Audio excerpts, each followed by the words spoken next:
Today we're looking at TV licensing, including the latest news about how we may be forced to pay for the BBC even if we don't currently need a licence.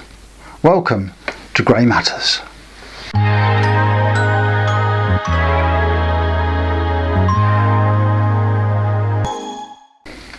Hello and welcome to Grey Matters, the channel that promotes the fact that the older generation still matters and looks at issues that matter to the older generation. Now, before we get into today's episode, a couple of points. First of all, a very big thank you to the nearly 300 new subscribers that we've gathered in the last couple of weeks. If you're one of them, we really do appreciate your support. Thank you. It does help the channel so much. Please feel free to share our content. And if this is your first time here, I hope after you've seen this video you too will want to subscribe and share and like the videos. Thank you.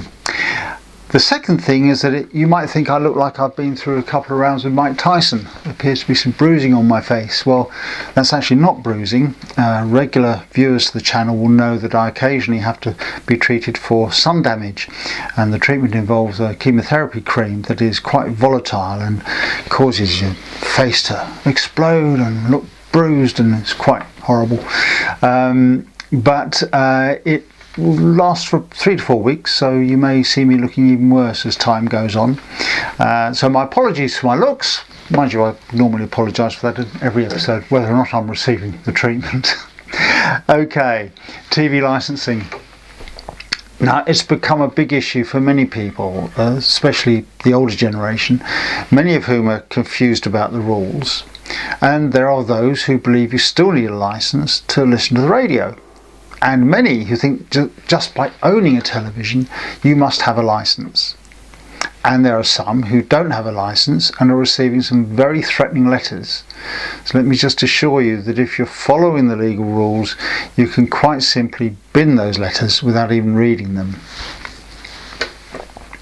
Now, for those of you watching who know the facts, please bear with me as I go through them for those who might not know or understand them. Do you actually need a TV licence? Well, it depends what you watch. If you watch or record any programmes on any channel as it's being broadcast, in other words live TV, or if you watch or record any content on BBC iPlayer, then you must have a TV licence.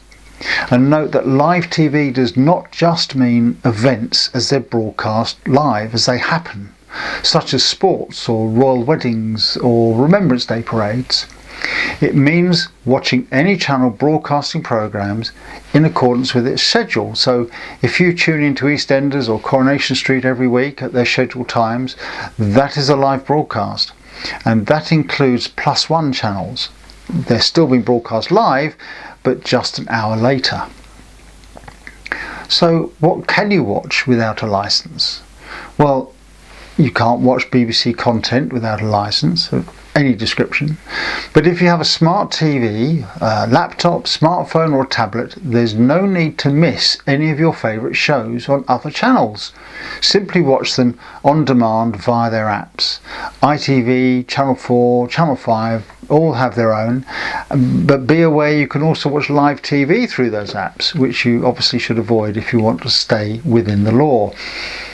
You can also watch all the other on-demand and streaming services such as Netflix, Prime Video, Disney, UK TV Play, YouTube. There's loads and loads of them. And they're not all subscription. You can find content out there without a subscription.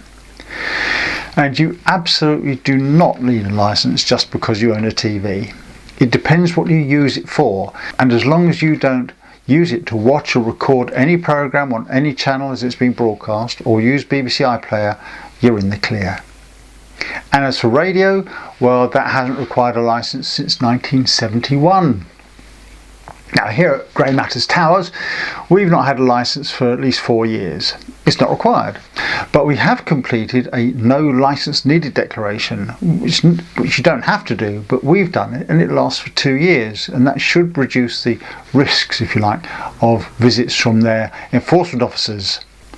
Now, it's Capita which is responsible for collecting the licence fees, and they call their army of salesmen and saleswomen enforcement officers in an attempt to frighten people. They have no powers, they have no right to enter your home unless they have a warrant, and the only way they get one of those is if you've given them the suspicion or the evidence they need to get one. They can't gather evidence by looking through your windows either. So if you get a visit, the best thing you can do is to just politely tell them you don't require a licence and simply shut the door. Hello. Hiya pal, is it yourself that lives here? Yes. Yes, all it is. Just updating the T's licence records. Alright, yeah, we're not interested. Right, okay, cool. Okay. No worries. Thanks very much. Have a good day. You too. But the important thing is, the vital thing is that you don't get into any discussions with them. Someone said to me, you know, why not? If you're following the rules, you've got nothing to hide. Yeah, that's sure, it's true enough, but don't forget these people are salespeople. And they can be pretty devious and unscrupulous.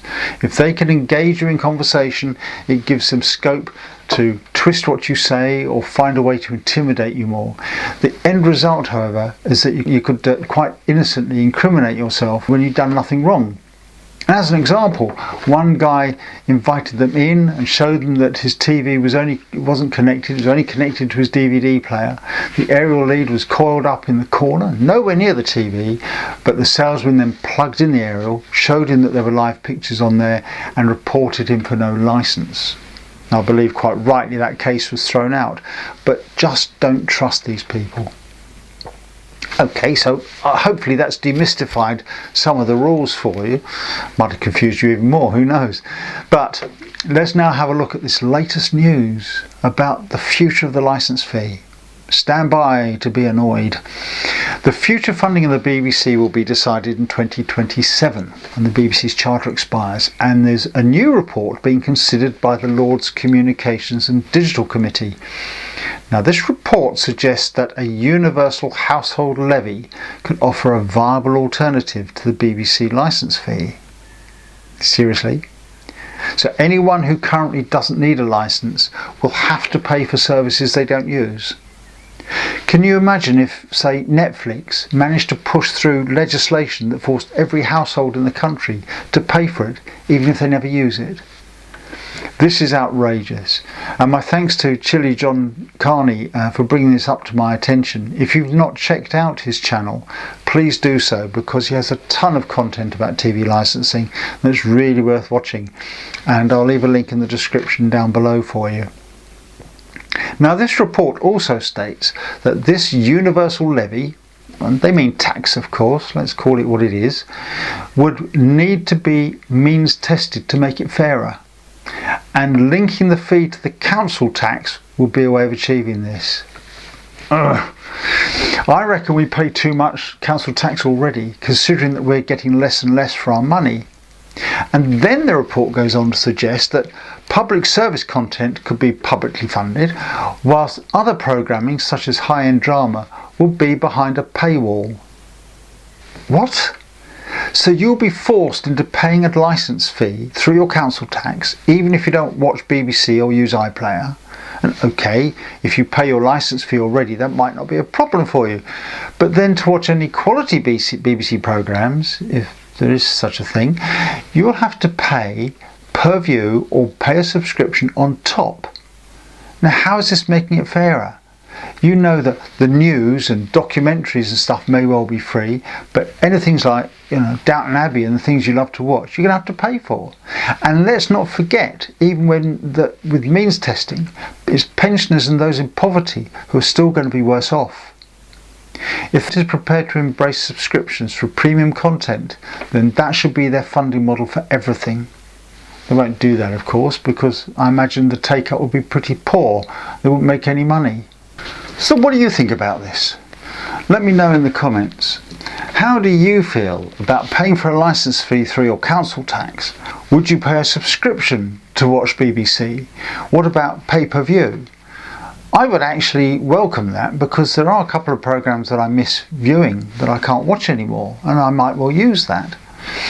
What about the licence fee? Do you think £167 a year, as it currently is good value?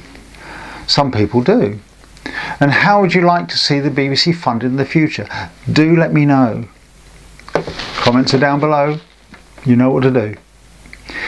Okay, so that's it for today. I'm just so mad about this. Please smash that like button, subscribe, feel free to share today's offering, and thanks for joining us.